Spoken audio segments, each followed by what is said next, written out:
بڑا دلچسپ واقعہ ہے ان کے اسلام لانے کا. دراصل 2 واقعے ذکر کیے جاتے ہیں ان کے اسلام لانے کے. پہلا جو مشہور واقعہ ہے وہ تقریباً سبھی لوگوں نے سنا ہوگا اور اس کو جانتے بھی ہوں گے کہ حضرت عمر فاروق رضی اللہ تعالیٰ عنہ.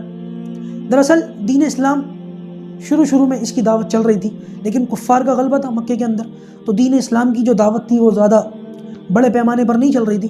اور جو لوگ اسلام قبول کر چکے تھے وہ بھی چھپتے چھپاتے جو ہے نماز پڑھتے تھے اور دین اسلام پر عمل کرتے تھے، لوگوں پر اپنے ایمان کو ظاہر نہیں کرتے تھے. اور نبی کریم صلی اللہ علیہ وسلم کے خلاف سازشیں ہوتی تھیں. یہ عتبہ، یہ شیبہ، یہ ولید، یہ ابو جہل، یہ سب روزانہ مشورے کرتے تھے دار الندوہ کے اندر بیٹھ کر کے.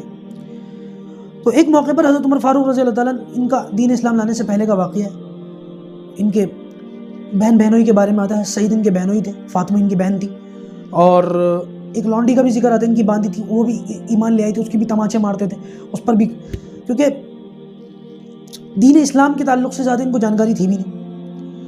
ایک نامانوس سی آواز تھی اس معاشرے کے اندر، اس ماحول کے اندر، جس کی وجہ سے یہ بڑے غصے میں رہتے تھے. لیکن دین اسلام کے اندر جو چاشنی تھی اور جو حلاوت تھی، اگر دین اسلام نہ ہوتا کوئی اور ہوتا تو اتنے ظلم برداشت کرنے کے بعد لوگ اس دین کو خیر آباد کہتے تھے، خیر بات کہتے تھے. لیکن یہ دین اسلام تھا کہ اپنا کلمہ پڑھنے والوں کو اس نے تھامے رکھا.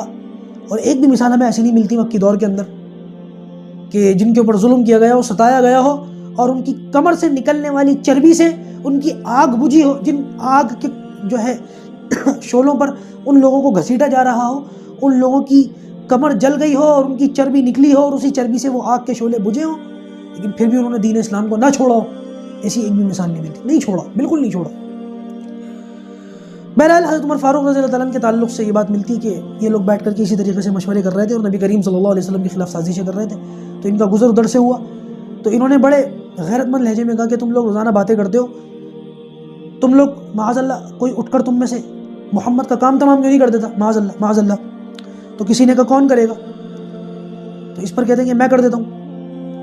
بعض روایت کے اندر آتا ہے کہ کسی نے ان کو انعام کا بھی لالچ دیا کہ تم کرو گے تو میں تمہیں یہ انعام دوں گا. بہرحال تلوار لی اور پورے جو ہے طریقے غصے کے ساتھ کہہ لیا، کیفیت ایسی تھی کہ وہ اسی کے ساتھ نبی کریم صلی اللہ علیہ وسلم کی طرف بڑھے. راستے میں حضرت نعیم بن عبداللہ یہ ملے، اور انہوں نے جو حضرت عمر کے تیور دیکھے اور جو ان کے چہرے کے اوپر ان کے آثار دیکھے، سمجھ گئے کہ کسی دوسرے کام سے جا رہے ہیں. تو انہوں نے پوچھا کہ عمر کس ارادے سے ہو، کہاں جا رہے ہو؟ کہنے لگے کہ وہ محمد ہے اور انہوں نے ایک نیا دین ایجاد کر لیا اور میں دیکھ رہا ہوں کہ بہت سارے ہمارے نوجوان وہ بے دین ہو رہے ہیں، تو میں کیوں نہ ان کا کام تمام کر دوں. معاذ اللہ نہ رہے گا بانس نہ بجے گی بانسری. تو وہ جو صحابی تھے وہ بھی ایمان لا چکے تھے، انہوں نے کچھ بات ایسی کہی کہ ان سے ہی مقابلہ شروع کر دیا. انہوں نے بھی تلوار نکال لی. حضرت نعیم کے علاوہ بھی کچھ اور صحابہ کا نام آتا ہے کہ وہ تھے بہرحال. لیکن انہوں نے بات کو بدل دیا، کہنے لگے کہ پہلے اپنے گھر کی خبر لو، تمہاری بہن فاطمہ اور تمہارے بہنوئی سعید دونوں ایمان لا چکے ہیں. کہتے غصے میں تو پہلے ہی تھے، بہن کا نام سنا تو اور تیور چڑھ گئے. نبی کریم صلی اللہ علیہ وسلم کی طرف جانے کے بجائے بہن کے گھر کی طرف ہو لیے. وہاں حضرت خباب دونوں میاں بیوی کو قرآن پڑھا رہے تھے. جب ان کے آنے کی آڑ ہوئی تو حضرت خباب وہ قرآن کے نسخے چھپا دیے اور خود بھی چھپ گئے، اور انہوں نے اپنے بہن کو اپنے بہنوئی کو بہت مارا، لہو لہان کر دیا. بڑے خاموش مزاج صحابی حضرت سعید عشرہ مبشرہ میں سے ہیں. 9 جو صحابہ ہیں عشرہ مبشرہ، وہ 10 صحابہ جن کو نبی کریم صلی اللہ علیہ وسلم نے ایک نشست کے اندر جنت کی بشارت دی. ابو بکر، عمر، عثمان، علی، طلحہ، زبیر، سعد بن ابی وقاص، عبد الرحمن بن عوف، اور حضرت اس میں سعید بھی ہیں. سعید یہ حضرت عمر کے بہنوئی بھی ہیں. زیادہ بولتے نہیں تھے، بہت خاموش رہتے تھے، اسی لیے زیادہ ان کو لوگ جانتے بھی نہیں ہیں.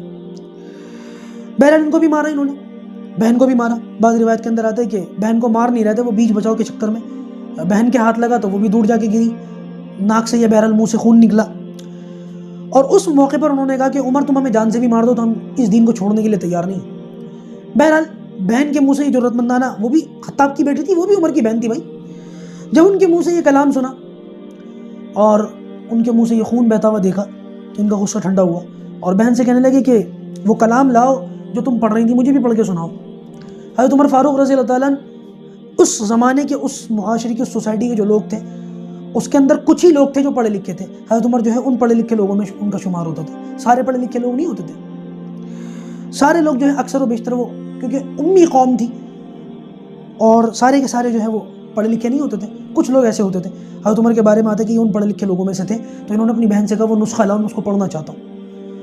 بعض روایت کے اندر آتا ہے کہ ان کی بہن نے کہا نہیں تم اس کو پہلے غسل کرو, اس کو چھونے کے لائق نہیں, لا یمسہ الا المطہرون. غصہ ٹھنڈا ہو چکا تھا اور غسل کیا تو وہ اور بچا کچھ غصہ بھی ختم ہو گیا. قرآن کا نسخہ لایا گیا. بعض روایت کے اندر آتا ہے کہ سورہ طٰہٰ کی تلاوت کی اور ایک موقع ایسا آیا کہ ان کے دل میں دین ایمان اتر گیا اور کہنے لگے کہ نبی کریم صلی اللہ علیہ وسلم کہاں موجود ہیں. حضرت خباب یہ جملہ جو سنا تو نکل کر باہر آ گئے. کہنے لگے میں نے خدا کی قسم نبی کریم صلی اللہ علیہ وسلم سے دعا سنی ہے, لگتا ہے عمر اس دعا کی قبولیت کا تمہارے حق میں وقت آ پہنچا, اس دعا کی تمہارے حق میں قبولیت کا وقت آ پہنچا. اور یہ نبی کریم صلی اللہ علیہ وسلم کے پاس وہ تلوار جو لے کر کے نکلے تھے اسی طرح سے لے کر کے دار ارقم پہنچے جہاں پر نبی کریم صلی اللہ علیہ وسلم صحابہ کرام کو خاموشی کے ساتھ دین اسلام کی تعلیم و ترغیب دیتے تھے. روایت کے اندر آتا ہے کہ ایک صحابی نے جب ان کو اسی طریقے سے تلوار ہاتھ میں لے کر کے دار ارقم کی جانب آتے ہوئے دیکھا تو اندر نبی کریم صلی اللہ علیہ وسلم اور حضرت حمزہ جو ابھی 3 دن پہلے ایمان لائے تھے وہ بھی موجود تھے اور دیگر صحابہ کرام بھی تھے. حضرت عمر کو اس طرف آتے ہوئے دیکھ کر کے صحابہ کرام کے ذہنوں کے اندر بہت زیادہ معاملہ تو پتہ نہیں کس ارادے سے ادھر آ رہا ہے. تو کہتے ہیں کہ دار ارقم کے اندر جتنے صحابہ موجود تھے وہ تقریباً کسی نہ کسی ان کے اندر کم یا زیادہ کچھ نہ کچھ پریشانی لاحق ہوئی, لیکن نبی کریم صلی اللہ علیہ وسلم پر اور حضرت حمزہ پر ان کے آنے کا کوئی اثر نہیں ہوا. اور حضرت حمزہ نے اس موقع پر کہا کہ آنے دو, اگر خیر کے ارادے سے آ رہا ہے تو خیر لے کر جائے گا, اور اگر کوئی دوسرا کوئی برا ارادہ ہے تو اس کی تلوار سے ہی اسی کا جو ہے سر قلم کر دوں گا. بہرحال وہ بھی حضرت حمزہ تھے. دروازہ کھولا گیا, حضرت عمر اندر تشریف لائے تو نبی کریم صلی اللہ علیہ وسلم نے حضرت عمر کا دامن پکڑ لیا اور فرمایا کہ عمر کس ارادے سے ہو. تو نبی کریم صلی اللہ علیہ وسلم کی اس بات کے اوپر کہا کہ یا رسول اللہ کلمہ پڑھنے کے لیے آئے ہو. حضرت عمر رضی اللہ تعالیٰ عنہ کے اس قول پر نبی کریم صلی اللہ علیہ وسلم نے تکبیر پڑھی اللہ اکبر, اور روایت کے اندر آتا ہے کہ آپ کے تکبیر پڑھنے پر تمام صحابہ کرام نے ایک زبان ہو کر کے تکبیر پڑھی اللہ اکبر کہ مکے کی ساری پہاڑیاں اس تکبیر سے گونج اٹھی اور یہ تکبیر کی آواز حرم کے اندر بیٹھے ہوئے مشرکین تک بھی پہنچی. وہ بھی ڈر گئے کہ خدا جانی کون سا ایسا عمل ہوا ہے جس کی وجہ سے ان لوگوں نے تکبیر پڑھی. ایک واقعہ تو یہ بیان کیا جاتا ہے حضرت عمر فاروق کے دین اسلام کا. ایک اور واقعہ جو حضرت عمر فاروق رضی اللہ تعالیٰ عنہ خود بیان کرتے ہیں, کہتے ہیں کہ ایک موقع پر نبی کریم صلی اللہ علیہ وسلم کو چھیڑنے کے ارادے سے میں خود رات کے موقع پہ نکلا, دیکھا کہ بیت اللہ کے سامنے یہ کھڑے ہو کر کے اللہ کے رسول نماز پڑھ رہے تھے. تو مجھے تجسس ہوا کہ میں سنوں یہ کیا پڑھ رہے ہیں. تو اللہ کے رسول صلی اللہ علیہ وسلم سورہ حاقہ کی تلاوت فرما رہے تھے, اور سورہ حاقہ مکی صورت ہے اور مکی صورتوں کے اندر وہ جو تسلسل اور وہ جو روانی ہے, کاش ہم لوگوں کو عربی آتی تو ہمیں لگتا کہ بھئی کیا صورت ہے, الحاقہ ما الحاقہ وما ادراک ما الحاقہ كذبت ثمود وعاد بالقارعة فأما ثمود فأهلكوا بالطاغية وأما عاد فأهلكوا بريح صرصر عاتية. بہت شاندار. کہتے ہیں کہ میں سنتا رہا اور سنتے سنتے میرے دل میں یہ بات آئی کہ کتنا زبردست شاعر کا کلام ہے, کیسی زبردست شاعری ہے. تو اس صورت کے اندر آگے آیت موجود ہے وما هو بقول شاعر, یہ شاعر کا کلام نہیں ہے. تو حضرت عمر فاروق کہتے ہیں کہ میں ٹھٹک گیا اس بات کے اوپر کہ میں نے تو زبان سے کچھ کہا بھی نہیں اور یہ اتنی دور کھڑے ہیں اور میرے دل میں جو باتیں وہ انہوں نے سن بھی لی. والا کیا زبردست یہ مطلب کاہنوں کا کلام لگتا ہے, تو کاہنوں والی بات ہو گئی. تو آگے اگلی آیت تھی ولا بقول کاہن, یہ کاہن بھی نہیں ہے. تو عمر فاروق کہتے ہیں کہ میں خاموش ہو گیا. تو اس کے بعد اگلی آیت تھی تنزیل من رب العالمین, یہ کہتے ہیں کہ میں خاموش ہو گیا. میں سوچنے لگا کس طریقے کا دین ہے. تو یہ تنزیل من رب العالمین جو تھا اس لفظ کے سننے پر دین اسلام میرے دل میں اتر گیا اور میں نے کلمہ پڑھ لیا. نبی کریم صلی اللہ علیہ وسلم نماز سے فارغ ہو کر آگے جا رہے تھے, رات کا اندھیرا تھا, میں پیچھے پیچھے ہو لیا.